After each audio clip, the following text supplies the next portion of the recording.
오늘 읽은 말씀에 근거해서 마태복음 강의 73번째 시간으로 주님의 몸과 언약의 피라고 하는 제목으로 말씀드리겠습니다. 예수님께서 십자가로 나아가는 그 모습을 보면 철저하게 홀로 나아가시는 모습입니다. 예루살렘으로 올라가시는 그 길에 제자들이 동행했지만 그러나 함께 걸어가고 있는 제자들의 마음과 생각은 예수님의 것과는 많이 달랐습니다. 어떻게 하면 내가 예수님을 통해서 유익을 얻을 수 있을까라고 하는 것이 그들의 관심이었습니다. 그러한 제자들과 더불어 예수님께서는 홀로 십자가를 향해 가고 계십니다. 예수님께서 잡히시던 날 밤에 유월절 식사를 하십니다. 제자들과 함께 하시는데 마지막 유월절 식사이죠. 물론 예수님께서 잡혀 죽으시기 때문에 마지막 유월절일 수도 있지만 이제는 더 이상 제자들에게 또한 예수를 믿는 자들에게 유월절을 기념할 것이 아니라 다른 것을 기념하게 하는 그와 같은 놀라운 변화가 일어나는 밤이기 때문에 마지막 유월절이라고 그렇게 이야기를 합니다. 예수를 믿게 된 성도들은 이제는 유월절 이 절기를 지키며 유월절 식사를 하는 것이 아니라 그들이 모여서 예수의 죽음을 기념하는 그와 같은 성찬을 행하게 됩니다. 주후 110년경에 만들어진 문서로 우리가 생각하는 총독 플리니우스가 트레아누스 황제에게 보내는 그 편지가 나옵니다. 그 편지의 내용을 보면 이 플리니우스 총독이 예수 믿는 사람들의 행동에 대해서 적고 있는 내용이 나옵니다. 그러니까 교회 안에 이 믿는 사람들이 예수 믿는 사람들이 이렇게 행동하고 이렇게 섬기고 있더라라고 하는 걸 적은 것이 아니라 교회 밖에 사람에 의해서 예수 믿는 사람들이 이렇게 하는 이런 행동들을 하더라라고 적고 있는 아주 귀한 교회 밖의 자료입니다. 그 편지 속에 보면 예수 믿는 사람들에 대해서 묘사하면서 그들은 특정한 날을 정하여서 떡을 떼기 위해서 모였습니다. 그들은 떡을 떼기 위해서 모여서 함께 떡을 떼고 또 포도주 잔을 나누고 그리고 함께 찬양하는 그와 같은 일을 합니다라고 그렇게 묘사하고 있습니다. 그만큼 초대교회 성도들에게 있어서 두드러진 모습이 있다면 그것은 바로 성찬을 행하는 모습입니다. 그들은 모일 때마다 성찬식을 했습니다. 모일 때마다 성찬식을 했기 때문에 믿지 않는 이 플리니우스 총독의 눈에도 보면 이 사람들이야말로 다른 사람들과 특이한 행동을 하고 있는데 바로 그것이 바로 떡을 떼는 것이었다라고 그렇게 적고 있는 것이죠. 그만큼 이 성찬은 우리 성도들에게는 중요한 의식이라 할 수 있습니다. 이 성찬이야말로 우리에게 참 중요한 것인데 오늘 예수님께서 제자들에게 성찬의 의미에 대해서 설명해 주고 계십니다. 유월절 절기는 어떤 절기일까요? 하나님께서 이스라엘 백성들을 애굽에 종살이 하던 그들을 이 애굽의 종살이로부터 해방시켜준 사건을 기념하는 절기가 바로 유월절입니다. 10번째 재앙, 장자를 죽이고 동물의 처음 난 것을 다 죽이는 그 같은 재앙을 통해서 결정적으로 이 바로 왕의 마음이 부드러워지게 하셨습니다. 그래서 결국 이스라엘 백성들을 떠나게 해 주었는데 이와 같은 심판의 밤에 하나님께서 이스라엘 백성들에게 말씀하셨습니다. 너희가 있는 그 방에 그 집의 문에다가 양의 피를 발라라. 그리고 그 양의 피를 바르게 되면 첫 번째 난 것이나 아니면 장자를 죽이는 것 같은 천사들이 심판하는 그날 밤에 그 같은 피가 묻어있는 그 집을 벗어나서 뛰어넘어서 죽이지 않을 거다라고 하는 그 말에서 유월, 패스오버라고 하는 말이 생겨났습니다. 하나님의 심판의 그와 같은 날이었지만 하나님께서는 자기 백성을 보존하시는 그와 같은 놀라운 하나님의 섭리가 있었다. 그리고 마침내 그들을 애굽에서 건져주셨다라고 하는 것을 기념하는 절기가 바로 유월절입니다. 그래서 이스라엘 백성들에게는 유월절이 가장 중요한 절기이기도 했습니다. 그들은 유월절 식사를 하면서 이 하나님의 은혜와 놀라운 구원의 그 사랑의 사건을 그들은 기억했습니다. 그런데 오늘 예수님께서는 더 이상 이제 애굽에서 종살이하던 너희를 건져주신 그 하나님의 놀라운 구원 사건을 기억하지 말고 하나님께서 행하시는 놀라운 새로운 구원에 대해서 기억해야 할 것에 대해서 말씀합니다. 그래서 6월절 식탁의 자리에서 예수님께서는 떡을 떼어서 주시면서 이것은 내 몸이다 라고 말씀합니다. 그리고 포도주 잔을 주시면서 이것은 너희를 위해서, 죄사함을 주기 위해서, 많은 사람을 위해서 흘리는 내 피다, 언약의 피다 라고 그렇게 말씀해 주십니다. 그래서 예수 그리스도의 그 십자가의 죽음을 통해서 이제는 애굽에서 종살이 하던 자리에서 해방된 그와 같은 것이 아니라 사탄의 죄의 죽음의 권세 아래 살던 우리가 예수의 십자가의 그 죽음으로 말미암아, 나를 위하여 나를 대신한 그 십자가의 죽음으로 말미암아 우리가 그 권세 아래서 이제 더 이상 살지 아니하고 해방되어서 하나님의 자녀로 살게 되는, 영생을 누리게 되는, 천국에 대한 소망을 가지게 되는 이와 같은 일이 일어날 것에 대해서 예수님께서는 말씀해 주고 있습니다. 그러기에 이 성찬이야말로 우리 모든 성도들이 참으로 귀하게 생각하고 대해야 될 그와 같은 의식이라 할 수 있습니다. 우리 개신교에서는 하나님께서 은혜를 베풀어 주시는 두 가지 방편이 있다라고 그렇게 우리는 생각을 합니다. 하나님의 은혜를 입는 두 가지 방법이 뭘까요? 첫 번째는 말씀입니다. 하나님의 말씀을 들을 때, 하나님의 말씀을 읽을 때 우리가 그 하나님의 은혜를 깨닫게 됩니다. 그러기에 말씀은 우리 성도에게는 매우 중요한 부분이죠. 그리고 두 번째가 뭘까요? 두 번째가 바로 하나님의 은혜의 방편의 두 번째가 성례입니다. 성례에는 두 가지가 있습니다. 하나는 세례고 다른 하나는 성찬입니다. 그러기에 세례와 성찬은 우리 성도에게 있어서는 너무너무 중요한 의식이라 할 수 있습니다. 말씀을 통해서는 우리가 말씀을 듣고 깨달아서 하나님의 은혜를 우리가 체험을 합니다. 그런데 이 세례와 성찬을 통해서는 상징적인 이 행위 가운데 성령 하나님께서 함께 하셔서 우리 가운데 하나님께서 부어주신 그 은혜를 우리로 하여금 깨닫게 하고 누리게 하는 이 놀라운 하나님의 은혜의 방편이 이 속에 있습니다. 그래서 우리가 세례를 받는 것은 중요하고 세례교인으로 사는 것은 중요할 뿐만 아니라 성찬에 참여하는 것은 매우 중요합니다. 초대교회 성도들은 얼마나 이 성찬을 중시했느냐 하면 예수를 믿는 일로 인해서 감옥에 갇힌 성도들이 있습니다. 그러면 초대교회가 성찬을 행하고 나서 그 성찬 때 했던 떡과 잔을 감옥에 있는 자들에게 가져다 주었습니다. 병들어서 성찬의 자리에 참여할 수 없는 그 사람들에게는 성찬 때 사용했던 떡과 포도주를 그 사람에게 가서 병든 그 자리에서 그 성찬의 떡과 잔을 대할 수 있도록 할 정도로 성찬식은 너무너무 중요한 그 같은 의식이었습니다. 오늘날 개신교 교회들은 성찬식을 많이 행하지 않습니다. 종교개혁자 칼빈은 그렇게 이야기합니다. 성찬을 얼마나 자주 행하면 좋을까라고 하는 그 질문에 대해서 많이 하면 할수록 좋다라고 그렇게 답을 했습니다. 우리 교회는 종교개혁의 전통을 어떻게 하면 고수할 수 있을까?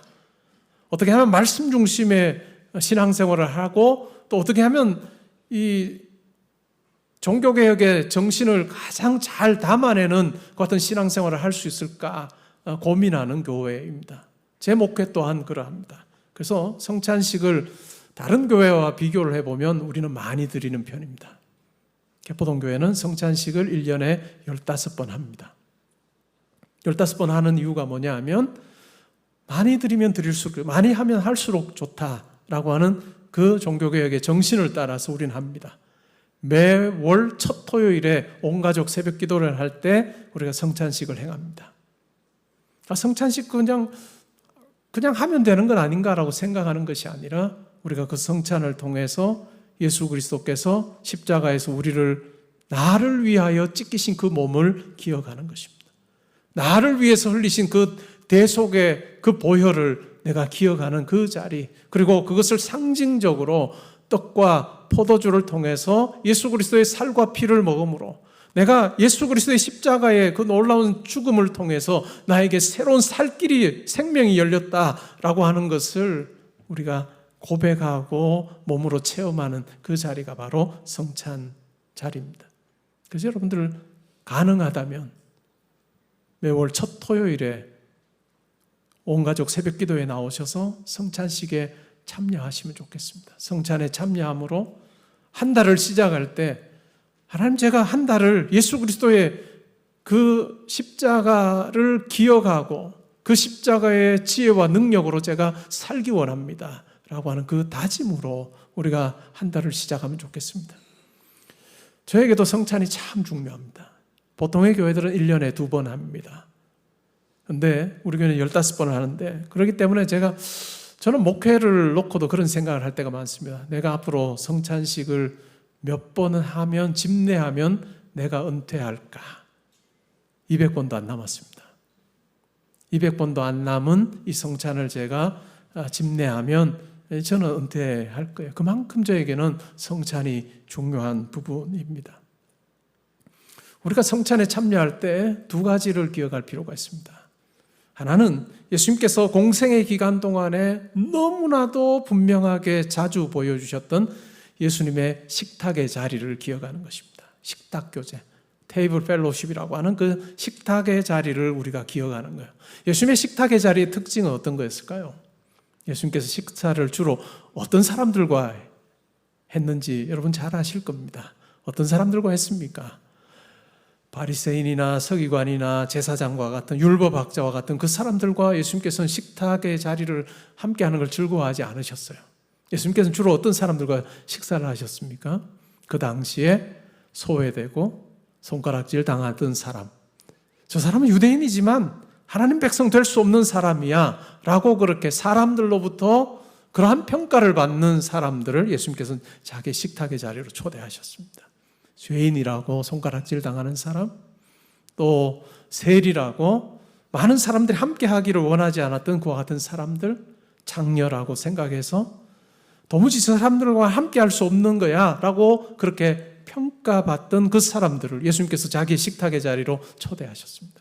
그리고 아주 엄청난 선언을 하세요. 이 식탁의 자리에 초대받은 당신들이 바로 하나님의 구원 백성으로 초대받은 자들이다 라고 하는 놀라운 선언을 하셨습니다. 많은 종교 지도자들이 예수님의 그와 같은 모습을 비난했습니다. 어떻게 죄인과 세리와 함께 먹고 마시느냐라고 그렇게 비난하였지만 예수님께서는 끝까지 그들을 자기 식탁의 자리로 초대하셨던 것은 우리는 기억할 필요가 있습니다. 그래서 마침내 그들로 하여금 하나님 백성으로, 천국 백성으로 살 새로운 길을 열어주셨던 그 예수님의 식탁의 자리, 우리가 성찬에 있을 때 그 자리를 기억하면 좋겠습니다. 우리도 또한 하나님과 무관한 자로 죄인으로 살던 우리를 예수 그리스도께서 그 식탁의 자리로 우리를 초대해 주셔서 예수 그리스도의 살을, 예수 그리스도의 피를 상징하는 그와 같은 떡과 잔을 우리로 하여금 먹게 하심으로 천국 백성 되는 놀라운 은혜를 입게 하셨다는 것을 우리가 기억할 필요가 있습니다. 그리고 이것은 우리가 온 성도가 모여서 드리는 이와 같은 성찬식으로 끝나서는 안 되고 그리스도의 몸으로서 우리가 하나라는 것을 확인하는 그 자리, 그것이 바로 성찬이죠. 그래서 초대교회 성도들에게 있어서 이 성찬은 one bread, one cup입니다. 하나, 이것이 매우 중요한 거죠. 우리는 그리스도 안에서 하나가 됐다라고 하는 one bread, one cup이 매우 중요합니다. 그러나 오늘날 우리가 드리는 성찬을 보면 그렇게 하기에는 수가 너무 많습니다. 몇백 명, 몇천 명이 한꺼번에 모여서 이 원브레드 원컵을 하기에는 너무너무 힘든 거예요. 그래서 결국은 성찬기가 있습니다. 작은 잔에 또 이미 잘라놓은 그와 같은 카스테라 떡을 우리가 먹을 수밖에 없는, 어찌 보면 차차선을 우리가 선택하지만 우리가 그러한 성찬에 참여할 때도 기억해야 될 것은 우리가 편의상 이렇게 하지만 그러나 원 브레드 원 컵으로 우리가 부름받았다. 그리스도의 한 몸으로 지체로 우리가 부름받았다라고 하는 것을 기억하는 건 매우 중요합니다. 제 학생들 중에 졸업하면서 개척하는 학생들이 꽤 있습니다. 그러면 준비 잘 돼가냐라고 묻습니다. 그러면 예 교수님 제가 준비 잘 하고 있습니다. 이번에 뭘 했는데 물으면 성찬기를 샀습니다. 그래요. 그래서 제가 그럽니다. 아니 성찬기를 왜 사냐고. 이제 개척교회 하면서 몇 명 안 되는 그 성도들하고 뭐 하려고 성찬기를 사느냐. 성찬기는 어쩔 수 없는 상황에서 그냥 몇백 명이 한꺼번에 성찬을 해야 돼서 어쩔 수 없는 차차선을 가지고 마련한 것이 성찬기인데 원 브레드 원 컵 그대로 내한테 배운 대로 하라고. 그것이 초대교회가 예수 그리스도 하나님께서 가르치신 성찬을 행한 방법이다. 진짜 제대로 할 수 있는 거니까 성찬기 이제는 쓰지 말고 나중에 어쩔 수 없는 상황이 되면 그때 준비한 거 쓰고 빵 하나, 컵 하나로 함께 떼어서 먹고 마시는 것이 예수님께서 가르치신 이 성찬을 가장 잘 실천하는 것이다 라고 제가 이야기를 할 때가 있습니다. 우리가 성찬에 할 수 있는 대로 많이 참석하십시오. 여러분 가능한 대로 온 가족 새벽 기도에 나와서 하나님, 제가 한 달을 기도함으로, 말씀 들음으로, 또한 성찬에 참여함으로 이 한 달이 하나님께서 받으시기에 합당한 거룩한 산제사와 같은 한 달이 되기를 원합니다 하는 그 마음으로 나오셔서 여러분 온 가족 새벽 기도의 그 토요일을 하나님 앞에 기도함으로, 성찬에 참여함으로 한번 시작해 보시면 좋을 것 같습니다. 그리고 이것은 우리가 모여서 드리는 성찬으로 끝나는 것이 되어서는 안 될 것입니다. 그 성찬의 자리에서 예수 그리스도께서 주시는 그와 같은 떡과 잔을 받고 나서 우리 각자의 삶의 자리로 가서 우리가 그 성찬의 정신을 이어받아서 성테이블 펠로십을 하는 그 같은 모습이 우리 가운데 있어야 될 것입니다. 많은 소외된 자들, 눈에 보이지 않는 자들처럼 취급되는 그 같은 사람들, 그들에게 그 예수 그리스도의 사랑을 가지고 우리가 다가가고 또한 품어주고 그들과 함께하고 그들의 눈물을 닦아주는 그 같은 우리의 일상에서의 성찬이 있을 때 하나님께서 우리를 보시면서 기뻐하실 것입니다. 새로 등록하신 성도님들이 많으셔서 우리 교회가 어떤 교회인지 짧게 소개해드리면 그렇습니다. 교회 유형을 크게 세 가지로 생각해 볼 수 있습니다. 첫 번째는 예배 중심의 교회입니다. 두 번째는 훈련 중심의 교회입니다. 세 번째는 나눔 중심의, 구제 중심의 교회입니다. 세계 곳곳에 무슨 일만 터졌다 하면 교회가 딱 꾸려서 구제팀을 보내는 그 같은 교회도 있습니다. 잘하는 것이죠. 또 어떤 교회는 그냥 훈련 프로그램을 많이 운영하는 그 같은 교회들도 있습니다. 우리 교회는 첫 번째 교회입니다. 첫 번째 유형의 교회입니다. 예배 중심의 교회. 예배 때 들은 말씀을 가지고 우리 삶의 자리로 가서 삶의 예배자로 치열하게 사는 것. 제가 볼 때는 이 첫 번째 유형이 제일 어렵습니다. 왜요? 어느 누구도 대신해 줄 수 없는 내 삶의 자리에서 어떻게 하면 내가 예수님의 가르침 따라서 내가 행할 수 있을까? 어찌 보면 우리 사이에 누가 이렇게 해주는 완충작용 해줄 수 있는 아무것 없이 내가 만나는 많은 사람들과의 직접적인 관계 속에서 예수 그리스도의 그 가르침을 실천하기 위해서는 때로는 내 것을 내려놔야 되고 포기해야 되고 나누는 것과 같은 일들을 해야 되기 때문에 굉장히 어려운 것입니다. 그러나 그렇게 할 때 우리 교회 안에서만 거룩하고 우리 교회 안에서만 하나님께 찬양 돌리는 것과 같은 일이 있는 것이 아니라 흩어진 우리 각자의 삶의 자리에서 하나님께 세우신 우리 가정에서 우리 일터에서 만나는 사람들에게 예수 그리스도께서 나에게 베푸신 그 은혜를, 그 식탁에 놀라운 그 은혜와 긍휼을 우리의 삶을 통해서 보여주기를 원하시는 하나님, 그 뜻 따라서 행하는 것이 참 중요해 보일 것입니다. 그래서 우리가 크게 이야기하지 않아도, 나 어느 교회 다니는 사람이라고 이야기하지 않아도 괜찮아요. 그러나 우리가 하는 말이나 행동을 보면서 뭔가 다른 것 같다. 너무 이기적이어서 뭔가 다른 게 아니고 정반대로 뭔가 다른 것 같다. 저 사람의 말과 행동을 보니까 뭔가 다른 것 같다라고 하는 그런 거룩한 영향력 끼치는 그런 모습으로 우리가 살면 좋겠습니다. 그리고 또 우리가 성찬에 참여할 때 우리가 기억해야 되는 것은 두 번째는 예수님께서 오늘 29절에 말씀하신 것처럼 그러나 너희에게 이르노니 내가 포도나무에서 난 것을 이제부터 내 아버지의 나라에서 새 것으로 너희와 함께 마시는 날까지 마시지 않겠다. 예수님께서는 성찬을 지금 마지막 만찬을 하실 때나 아니면 식탁 교제를 하실 때 항상 예수님의 머릿속에 있었던 그림이 하나 있습니다. 그게 바로 이사야서 25장의 내용입니다.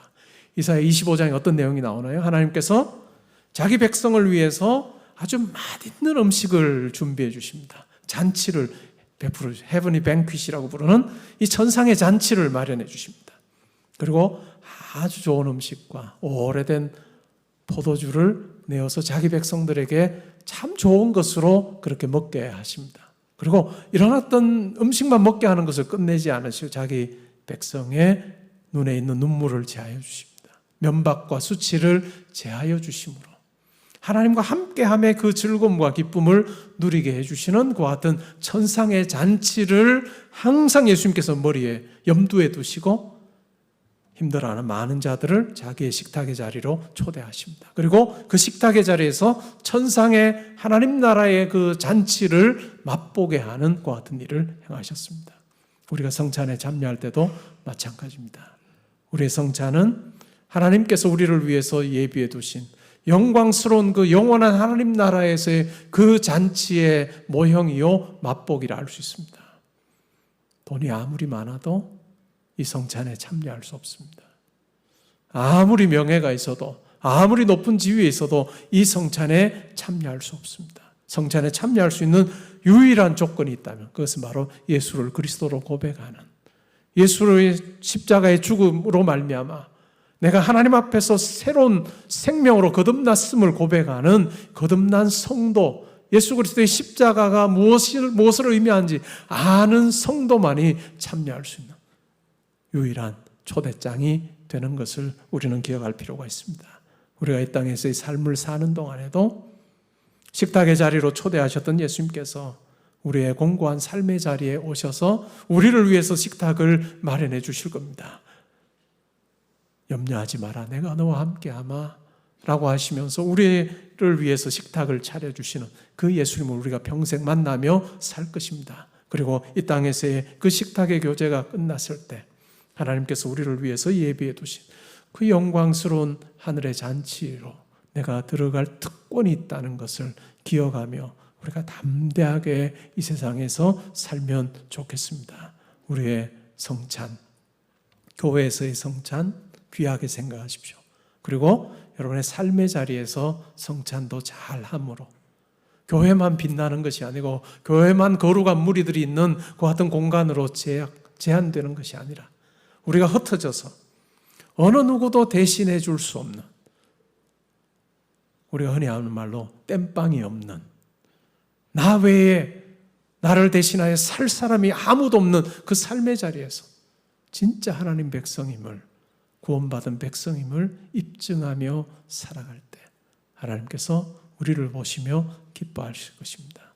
교회의 거룩한 영향력이 교회를 넘어 우리의 삶의 자리에 드러나게 될 때 우리를 세우신 그 자리에서 하나님이 존귀하게 되는 그 같은 귀한 역사가 있을 것입니다. 오늘 읽은 본문에 보면 이러한 예수님의 죽음에 대해서 오해한 제자들, 어떤 이는 예수를 파는 역할을 했고 또 다른 제자들은 다 예수님을 부인하고 떠나는 그 같은 일을 행하게 됩니다. 베드로는 모든 제자들이 다 주님을 버린다 할지라도 저는 버리지 않겠습니다 라고 호언장담했던 베드로도 몇 시간 후에는 자기 목숨이 아까워서 두려운 마음으로 내가 예수를 알지 못한다 3번이나 부인하는 그 같은 참 연약한 모습을 보여주었습니다. 그런데 성령 하나님께서 제자들 가운데 함께 하실 때 오순절 성령 강림에 그 사건이 일어났을 때 어떻게 될까요? 제자들이 바뀝니다. 무엇이 성령 충만일까요? 방언을 하는 것, 예언을 하는 것, 통역을 하는 것, 많은 은사를 가지고 병자를 고쳐, 물론 그것도 성령 충만의 한 모습입니다.